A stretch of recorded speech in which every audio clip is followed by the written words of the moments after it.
오늘 함께 계속해서 말씀을 저번 주에 이어서 조금 더 나눠보려고 합니다. 저번 주에는 저희가 하나님의 예정에 대해서 말씀을 나누어 보았었습니다. 기억나시죠? 예정. 네. 자, 역사적으로 제가 저번 주에도 교회사를 간략하게 언급을 하면서 설명을 드렸듯이 하나님의 절대 주권적 예정, 역사적으로 어떤 일이 계속 반복되어 왔었느냐면 하나님의 절대 주권적 예정, 이 하나님의 행하심으로 이루시는 그 구원의 은혜, 그렇죠? 이것에 대한 가르침이 무엇에 의해서 공격을 받아왔다고 말씀드렸습니까? 제가 이제 저번 주 첫 번째부터 설명을 드린 것이 인본주의라는 것이었습니다. 인본주의란 무엇이냐? 사람의 생각이나 지혜나 사람의 의지에 하나님의 뜻이 달려 있다라고 하는 이 생각이에요.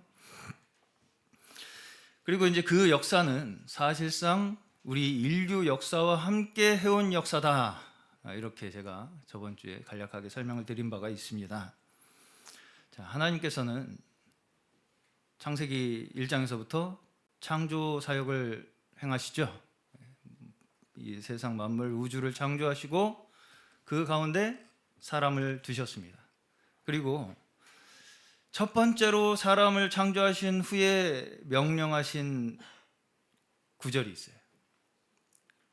무엇인지 아십니까?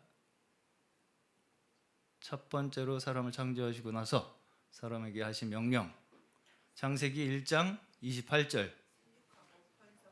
네, 아멘. 네, 맞습니다. 충만하여라, 정복하여라, 다스려라, 이것입니다. 충만하고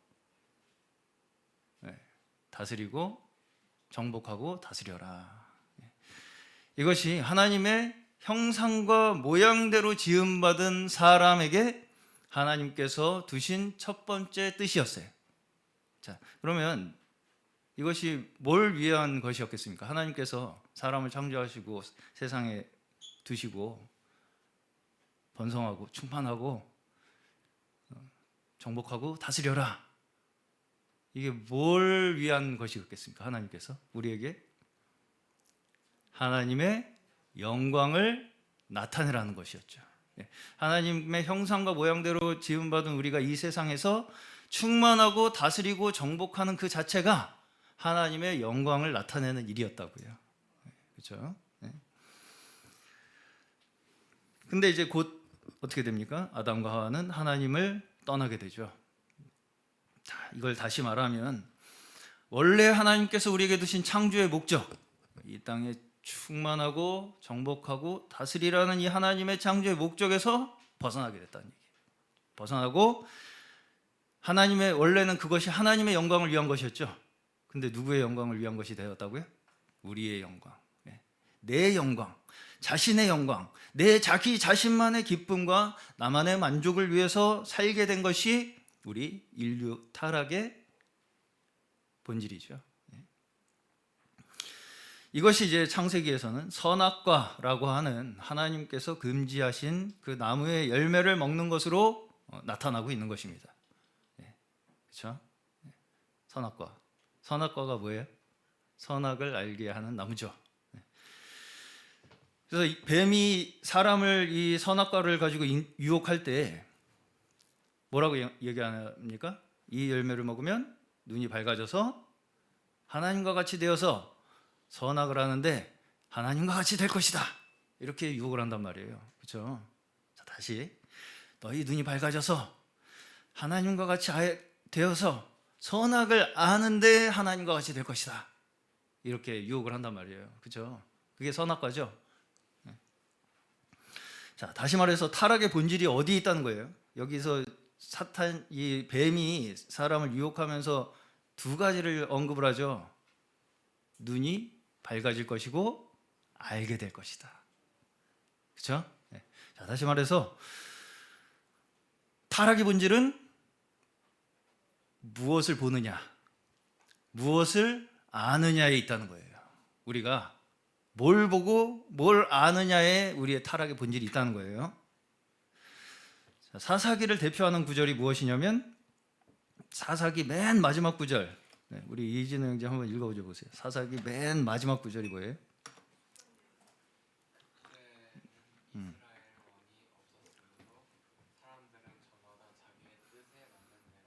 네. 이게 이제 개역 개정으로 보면 그때 이스라엘에 왕이 없으므로 사람이 각기 자기의 소견에 오른 대로 행하였더라. 이렇게 이제 나와 있습니다. 이게 사사기의 맨 마지막 구절이에요. 사사기의 결론이 이거예요. 사사기의 결론 뭐예요? 자기가 본 대로 행하더라. 그렇죠? 그렇죠? 그죠? 사람이 다 각자 자기가 본 대로 행하더라. 자기가 아는 대로 행하더라. 그죠? 그죠? 이것이 사실은 선악과에서 출발해서 인간의 죄가 발전해서 나타난 사람이 왕이 없다 보니까 각자의 옳은 대로 행하는 결과로 나타나고 있는 거죠. 그렇죠? 자, 그러면 왕이 없어서 그랬다. 그렇죠? 왕이 없어서 사람이 각기 소견대로 행했다. 그러면 그 다음에 이제 사무엘부터 뭐가 나와요? 이스라엘에 왕이 나오죠. 그럼 왕이 있었던 그 왕정 시대가 시작되잖아요. 왕정 시대에는 그러면 괜찮았습니까?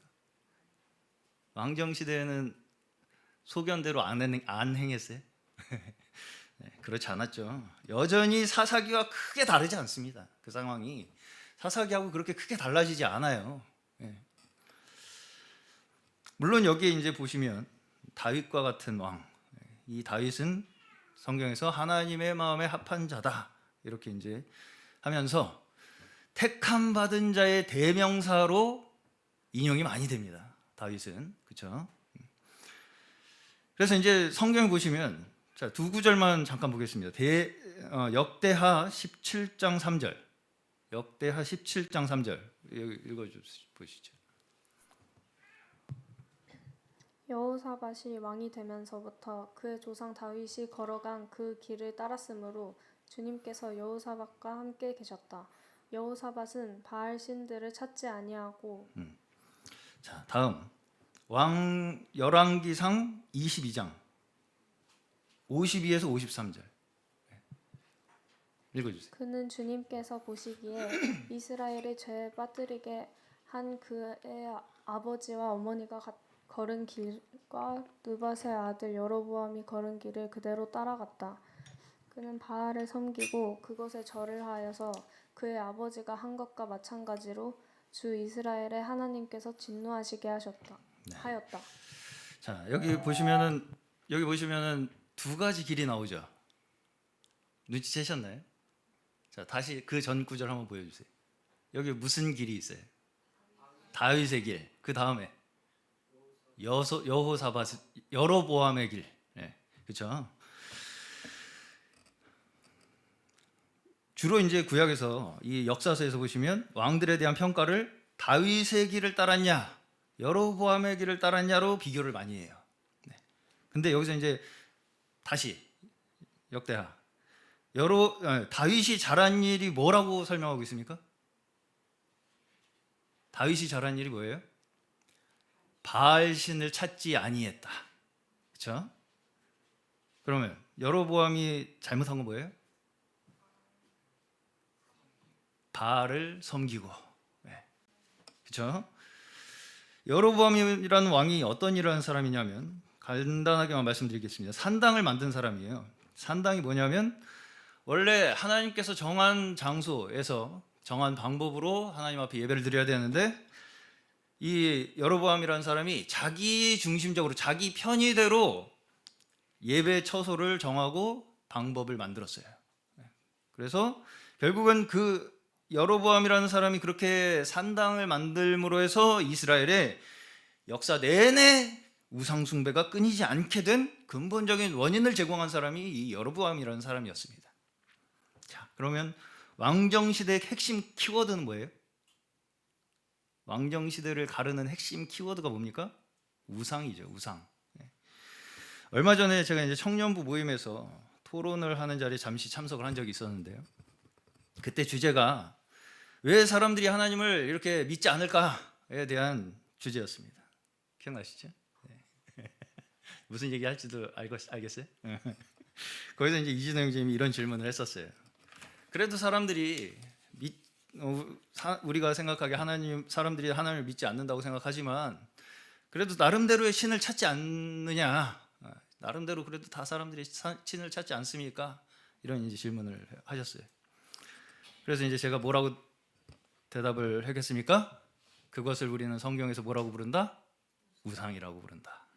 나름대로 사람들이 저마다 찾는 그 신을 성경에서는 우상이라고 부른다는 거예요. 우상수 이해 가시죠? 네. 우상은 우리 스스로 만들어낸 신입니다. 내가 원하는 신이에요. 우상은. 그렇죠? 이것이 사실은 선악과의 확장판입니다. 선악과의 확장판. 네. 그렇죠? 네. 선악과가 사사기에서는 각기의 소견에 옳은 대로 행하던 것이 왕정시대 가서는 우상이 된 거죠.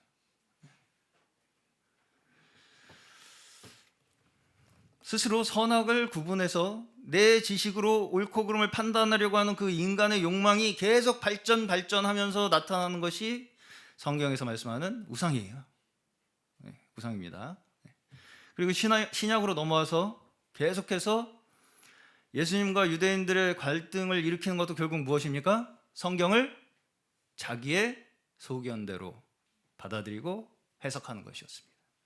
유대인들이 성경을 자기의 소견대로 받아들이고 해석하는 것이 예수님과 유대인들 사이에 있었던 갈등 관계였다고요. 그 이후로 그러면 초대교회는 어때요? 초대교회는 안 그렇겠습니까? 초대교회 서신서가 쓰여진 목적이 무엇이었습니까? 복음을 인간의 지식적 방법으로 자기의 소견대로 해석하고 받아들이는 것이 거짓 교사들, 거짓된 가르침들, 다른 복음들의 핵심이었어요. 이것들과의 싸움이었습니다. 서신서가 전체가 다 인간의 지식적 방법으로 하나님의 말씀을 혼잡하게 하는 이 거짓 가르침들과의 싸움이 초대교회의 서신서에 기록된 목적이었다고요. 자, 이것이 이제 서신서에서 보시면 대체적으로 사도 바울은 율법적 행위에 이끌리는 것, 사람들이 또 인간의 지혜로 복음을 대체하는 것, 또 어떤 유대인들은 기적을 좋아한다, 이런 것들로 이제 표현이 됩니다. 그렇죠? 서신서는 그렇게 표현이 돼요. 근데 이 모든 것들, 율법적 행위, 또 인간의 지혜, 또 유대인이 좋아하는 그러한 표적, 이게 다 사실은 같은 것들이에요. 본질은 다 같은 것입니다. 본질은 다 나로부터예요. 인간으로부터 시작되는 그 모든 것들로 인해서 복음을 내 눈에 보이는 대로 판단하고 내 눈에 보이는 대로 결정하겠다고 하는 그 스스로의 힘으로 이루겠다는 인간의 의지, 그것이 그렇게 여러 가지 율법적 행위, 인간의 지혜, 또 표적을 쫓는 신앙, 이러한 것들로 나타나는 거예요. 그렇죠? 자, 어떤가요? 성경의 처음부터 끝까지 무엇과의 싸움이에요? 하나님의 왕이신가, 내가 왕이 될 것인가의 싸움이에요. 그렇죠? 하나님께서 우리의 통치자이시며 하나님께서 우리 인생의 주관자로서 믿고 우리가 살아갈 것이냐, 내 판단과 내 능력과 내 의지와 내 힘과 내 공로를 의지해서 나 스스로를 우상화 만들어서 내 지혜를 의지해서 살아갈 것이냐, 나를 섬기며 살아갈 것이냐의 싸움이라고요. 성경의 처음부터 끝까지. 그렇죠? 이 부분에 있어서 오늘 여러분의 믿음이 더욱 명확해지시기를 간절히 축원합니다. 자, 그리고 이것을 명확하게 더 확증하기 위해서 제가 저번 주에 설명해 드린 것이 종교 개혁 시대의 종교 개혁자들이 밝혀낸 절대 예정, 하나님의 절대 예정에 대해서 알미니안이라는 이 교리를 주장하는 학론파 사람들이 반발을 했죠. 반박을 했어요. 종교 개혁자들의 교리에 대항해서. 그래서 이 사람들의 주장에 다시 재반박을 하면서 정리된 교리가 제가 저번 주에 말씀드린 도르트 신조, 도르트 총회에서 결정된 5가지 교리다, 이렇게 말씀을 드렸습니다. 기억나시나요? 자, 마이크 좀 잡으시길래 시험을 보겠습니다.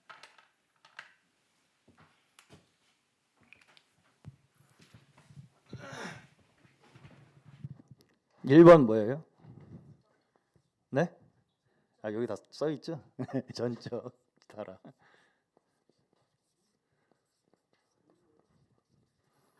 안 보이나요?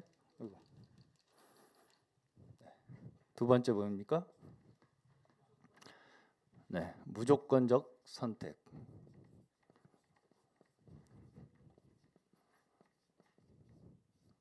3번 뭡니까? 제한 속죄.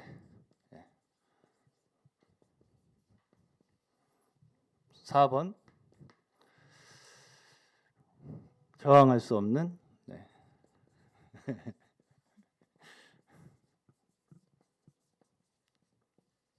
은혜. 네. 5번째는 뭔가요? 네. 성도의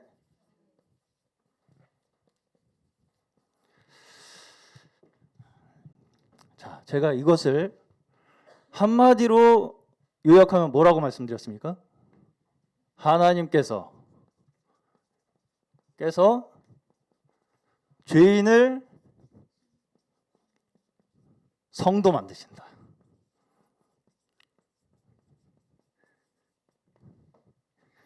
이 5가지가 한마디로 압축했을 때 이거라고요. 하나님께서 죄인을 성도 만드신다. 그렇죠? 우리가 스스로 노력해서 성도가 되나요? 네? 아니죠. 하나님께서 우리 죄인을 거룩하게 구별하셔서 성도 만드신다. 그렇죠? 자, 전적 타락. 사람이 완전히 구제불능의 상태로 타락을 했어요. 이 순서를 보시면은 이걸 이해하시려면 이 순서가 어떻게 이루어지는지를 잘 기억을 하시면 돼요. 흐름이. 그래서 어떻게 하셨어요? 타락한 사람을 누가 선택하셨어요? 하나님이 선택하셨죠. 하나님 우리가 좀 어렵게 뭐라 그래요? 삼위일체로 얘기했을 때 성부, 그렇죠? 네. 그럼 이 택한 사람을 위해서 어떻게 하셨어요? 택한 사람들 위해서 어떻게 하셨어요? 네? 예수님께서 오셔서 십자가에 돌아가셨죠. 그래서 우리의 죄를 사해 주셨죠. 어려운 그 삼일체 용어로 뭐라 그래요? 성자. 네. 그래서 이 의롭게 된 죄가 사해진 이 사람들에게 어떻게 하신다고요? 은혜를 주신다고요. 누가 주세요? 성령이 주시죠. 네. 그렇죠? 네. 이 성령께서 우리에게 우리가 저항할 수 없도록 은혜를 주셔서 네. 그렇게 우리가 살아갈 수밖에 없도록 이끄신다고요. 그걸 우리가 믿는 거예요. 네. 그걸 우리가 믿음으로 이루어지는 거지 될까 안 될까 자꾸 우리가 고민하고 어떻게 노력해서 뭐 이렇게 해볼까 저렇게 해볼까로 되는 게 아니라는 거예요. 이게 믿음으로 된다는 거예요. 오직 믿음. 그래서 자, 네. 그래서 결국 최종적으로 어떻게 하신다? 하나님의 모든 구원의 역사가 우리를 끝까지 이끄셔서 성도 만드신다. 네. 거룩하게 이끄신다. 네. 이해 가시죠? 전체 맥락, 흐름이 그렇다는 거예요.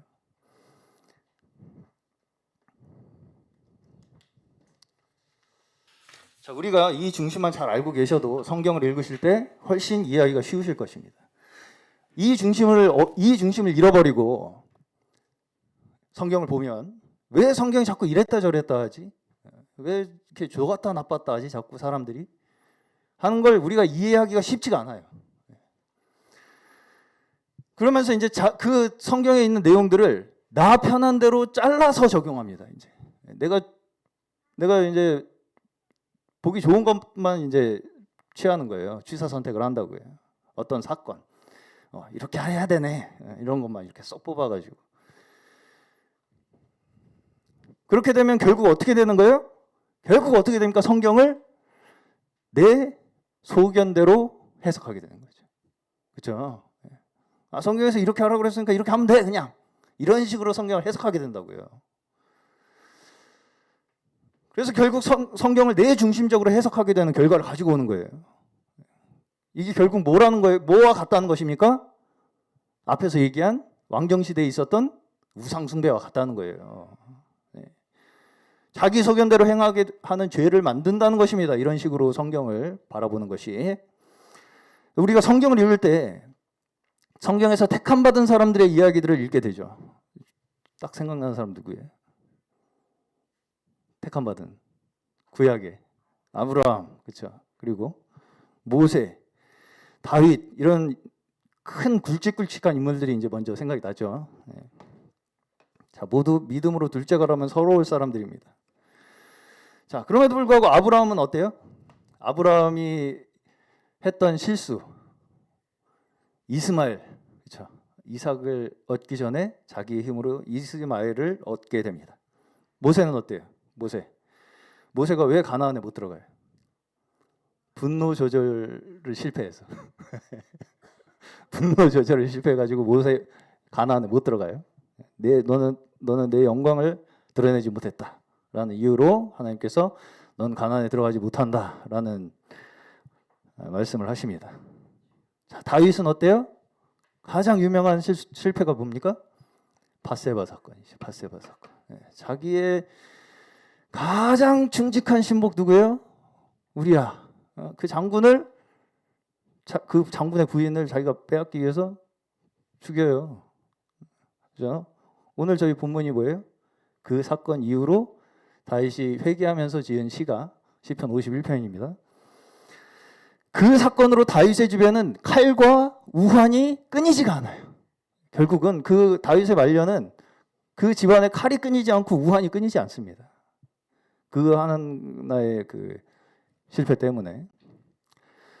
제가 이 각각의 인물들에 대해서도 시간이 허락된다면 자세히 한번 다룰 수 있기를 바랍니다.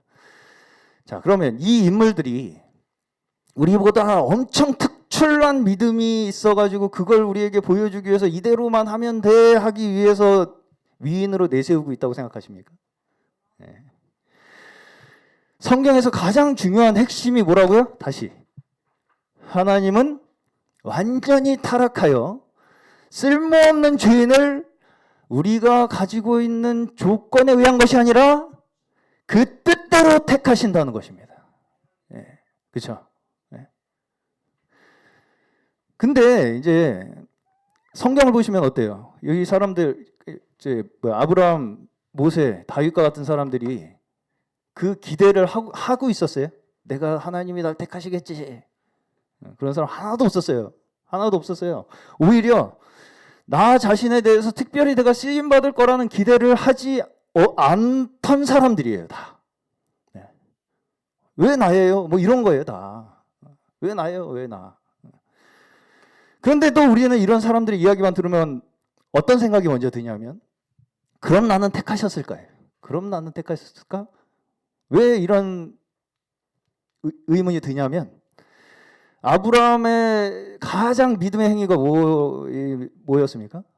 아브라함이 보인 가장 큰 믿음의 행위, 이삭 바친 사건이죠. 그러면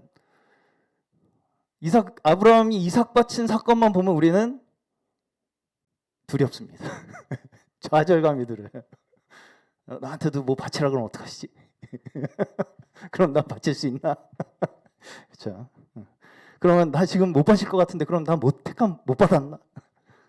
그런 두려운 마음이 먼저 들어요, 우리는. 예.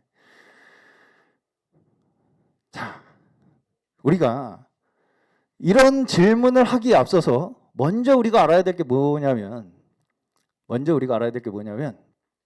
우리에게 누가 택함을 받았는지 아닌지를 하나님이 우리에게 구분하라고 하신 적이 있습니까? 없습니까?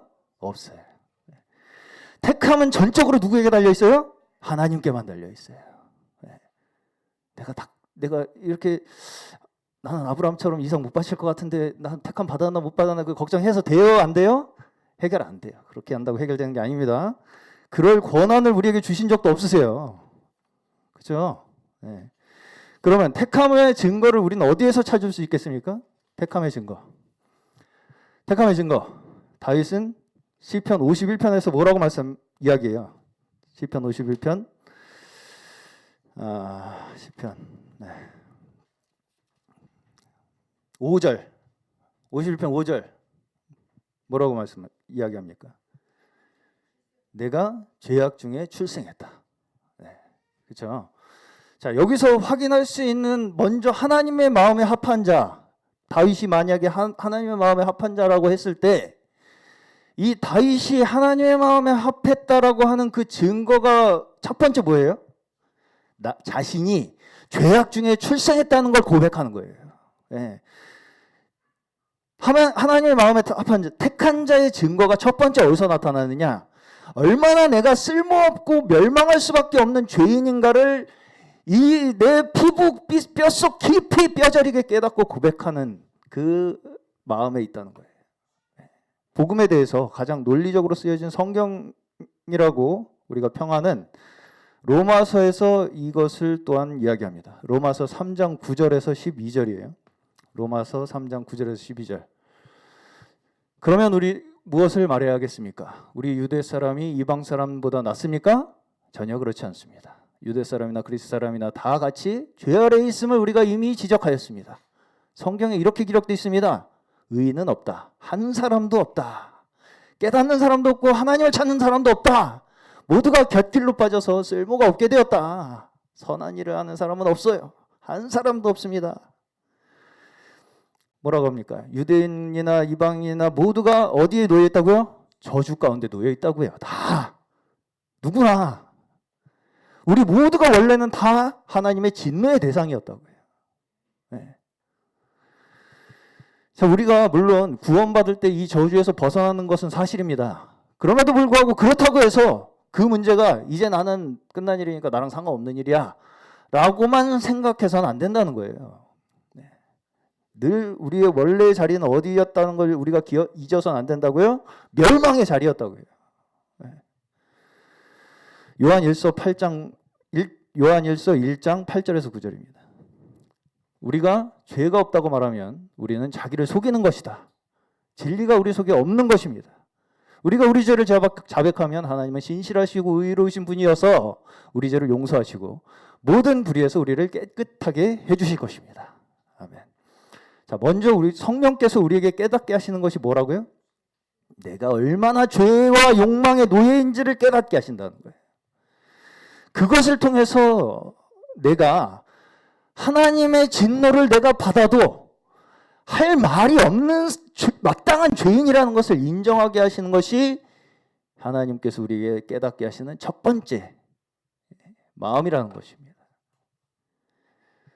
다시 말해서 하나님께서 택하신 자에게 먼저 가르치시는 것이 무엇이냐면 모든 죄의 책임이 나에게 있다는 걸 가르치시는 거예요. 그렇죠? 내 죄에 대한 책임을 나에게 물으신다고 해도, 그래서 내가 영원한 형벌에 처해진다고 해도 나는 할 말이 없는 자라는 걸 깨닫게 하신다고요. 구원받을 아무런 자격이 나에게는 없다는 걸 깨닫게 하시는 거라고요. 성령께서 먼저 우리에게 가르치신 바는, 하나님의 말씀을 통해서 우리에게 알게 하시는 것은 구원받을 자격이 우리의 측에서는 아무런 털끝만치도 없다는 걸 우리에게 깨닫게 하신다고요. 여기서 우리는 먼저 구원에 대해서 우리가 단 한마디도 할 말이 없다는 것을 먼저 인정해야 합니다. 심지어 내가 버려지는 것이 하나님의 공의예요. 하나님의 공의에 의하면 우리는 버려지는 거예요, 그냥. 우리는 항상 성경보다 우리 스스로를 더 좋게 보려고 합니다. 나는 그 정도는 아니니까. 나는 여기 성경에 이 사람보다는 나니까 그래도. 다윗처럼 그렇게 사람 죽여가면서 뭐 그런 짓은 안 했으니까. 그럼에도 불구하고 성경의 모든 말씀은 다 누굴 향한 것입니까? 나 자신을 향한 거죠. 우리 자신을 향한 거예요. 성경에 나온 어떤 인물들이 나보다 더 나은가, 나보다 더 못한가, 이거 비교하라고 기록되어 있는 게 아니에요. 다 이 사람들이 너랑 똑같다는 걸 알려주시기 위해서 기록된 거지. 그렇죠? 네. 우리는 말씀을 통해서 끝까지 우리가 멸망받아 마땅한 죄인이라는 사실을 인정하는 그 기초 위에 서 있어야만 우리가 택함받은 자라는 증거를 얻을 수 있는 거예요. 그때부터 뭐가 이루어지겠습니까? 우리 마음속에 하나님께서 베푸시는 값없는 구원의 은혜가 이루어지는 거예요. 그것이 그때서야 복된 소식이 되는 것입니다. 그렇죠? 하나님의 은혜가 없이는 나는 멸망받는 게 공의라고요, 원래. 그런데 하나님께서 우리에게 구원의 손을 뻗으신 그 자체가 우리의 복된 소식이죠. 값없는 은혜의 소식이죠. 그렇기 때문에 우리에게 감사가 나오는 것입니다. 비록 우리가 하나님이 하시는 일이 다 뭔지 모른다 할지라도, 다 알 수 없다 할지라도, 어떻게 나를 선택하시고 어떻게 나를 구원하셨지, 이걸 다 알지 못한다 할지라도 일단 하나님께서 우리에게 지금 구원의 길을 만들고 계시잖아요. 그것만으로도 우리는 우리의 마음속에 소망을 갖게 되는 것입니다. 그렇죠? 이 어두운 인생 속에 빛으로 오셨잖아요. 그 자체로 우리는 우리의 인생에 소망을 얻게 된다고요. 하나님은 멸망할 것을 우리에게 경고만 하시고, 미안하지만 너는 그냥 거기 계속 있어라. 너 멸망할 텐데 너 그냥 거기 있어. 그냥 넌 미안하지만 넌 아니야 라고 하실까요? 안 하실까요? 안 하시죠. 하나님께서 우리에게 믿음을 주실 때 우리가 스스로 멸망받아 마땅한 죄인이라는 그 고백을 하게 하시는 동시에 뭘 주세요? 구원을 주시는 거예요. 구원의 소망을 우리에게 주신다고요. 그냥 너 멸망받을 거야 끝, 이게 아니라고요. 멸망받을 것이라는 그 우리의 죄인이라는 고백을 하게 하시는 동시에 거기에서부터 우리를 구원하시는 은혜의 감사와 기쁨을 함께 주신다고요. 다시 말해서 우리가 택함받은 증거를 찾고자 한다면, 오늘 말씀의 제목이 뭐예요? 택함의 증거죠. 택함받은 자의 증거를 우리 자신에게서 찾으려고 하신다면 우리에게 먼저 뭐가 있어야 된다는 말씀입니까? 반드시 거기에는 우리가 죽을 수밖에 없었던 죄인이라는 고백이 함께 있어야 된다는 거예요. 그 고백 위에 세워지는 것이 구원의 은혜이며 기쁨이며 감사인 줄로 믿습니다. 이 고백 위에 세워지는 것이 구원의 은혜예요. 내가 한 것에 의해서 세워지는 것이 은혜입니까? 내 거죠. 그냥 그건 내 공로죠. 내 힘이고 내 노력이죠. 멸망받아 마땅한 죄인에게 주시는 하나님의 구원의 선물이 우리의 은혜이며 기쁨이며 감사가 되시기를 간절히 축원합니다. 우리의 문제는 은혜를 내 노력과 내 의지로 자꾸 대체하려는 데 있는 거예요. 그렇죠? 우리의 문제는 내가 정성이 부족해서 아니에요. 내가 제가 좀 위험한 발언하겠습니다. 예배에 몇 번 빠졌다고가 아니에요. 예배에 몇 번 빠졌다고 은혜가 내가 떨어졌네, 이거 아닙니다. 아니, 그렇다고 예배 빠지시는 얘기 아닙니다. 네, 그럼에도 불구하고 뭐 좀 내가 좀 불성실해가지고 좀 내가 치성을 덜 드려, 정성을 덜 드려. 아닙니다. 아니에요. 우리의 은혜가 부족한 이유는 자꾸 내 노력과 내 의지로 대체하려는 데 있는 거예요. 은혜를. 자꾸 내 노력과 내 의지와 내 지혜와 내 공로로 그래서 그것으로 얻어지는 결과, 어떤 업적, 눈에 보이는 거 이런 걸로 자꾸 내 믿음을 증명하려고 하는 것이 우리를 복음에서 벗어나게 만든다고요. 네. 아시겠죠? 이해 가시죠? 오직 멸망할 수밖에 없는 죄인에게 주시는 하나님의 주권적 은혜의 구원을 믿는 우리의 믿음만이 우리를 복음 안에 있게 하는 것입니다. 네.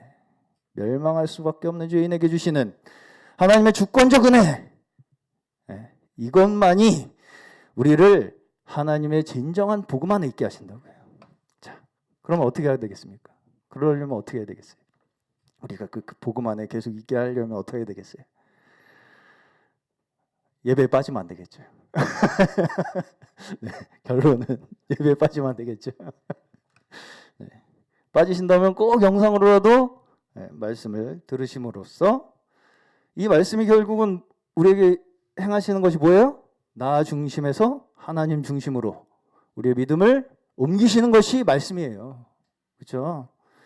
이것을 우리가 말씀을 통해서 계속 나에게 있었던 나 중심에 있었던 우리의 믿음을 하나님 중심으로 옮겨가고자 하는 우리의 간절한 소망이 우리를 하나님께 더 가까이 인도하실 줄로 믿습니다. 오늘 저희 모두에게 하나님의 말씀을 들음으로 얻는 귀한 믿음을 주시기를 축원합니다. 네, 들음으로 얻는 거예요. 믿음은. 그렇죠? 지금도 우리를 부르고 계시고 그 부르심에 응답하여 나오는 자에게는 누구든지 조건 없이 그 자비함과 은혜로우신 팔로 구원해 주시는 그 하나님의 자비하심, 값없는 은혜 의지하며 사시는 저희 모두 되시기를 주의 이름으로 간절히 축원합니다.